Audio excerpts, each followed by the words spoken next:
ចិនទទួលការពិនថាបាត់បង់គេហ៊ានជួបក៏ត្រូវហ៊ានប្រត់មិនអាចខកចិនមនុស្សទេ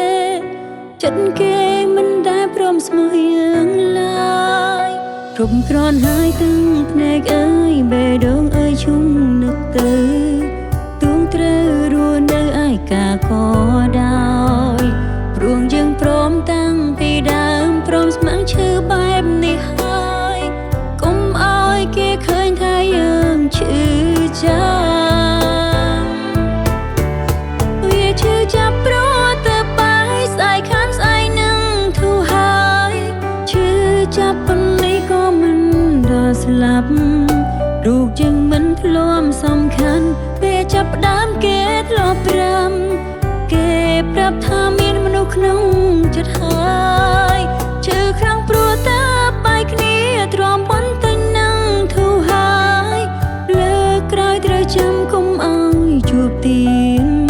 ឈុំស្រឡាញ់គេតែម្ខាងជួបធ្វើបាបខ្លួនឯងទៀតជូនពរឲ្យគេឃ្លាតទៅបានសុខ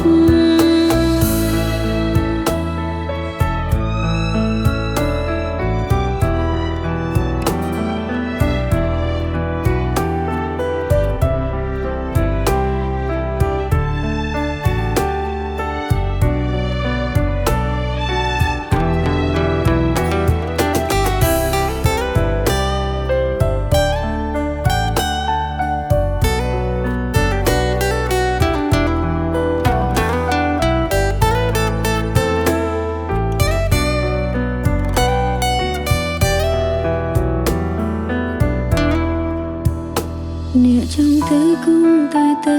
តែនាងនៅត្រូវប្រាប់ចិនទទួលការពិនថាបាត់បង់គេហ៊ានជួបក៏ត្រូវហ៊ានប្រត់មិនអាចខកចិនមនុស្សទេចិត្តគេមិនដែលព្រមស្មើយើងឡើយគ្រប់គ្រាន់ហើយទាំងភ្នែកអើយបេះដូងអើយឈុំនឹកទៅទួងត្រូវរស់នៅឯកាក៏ដោ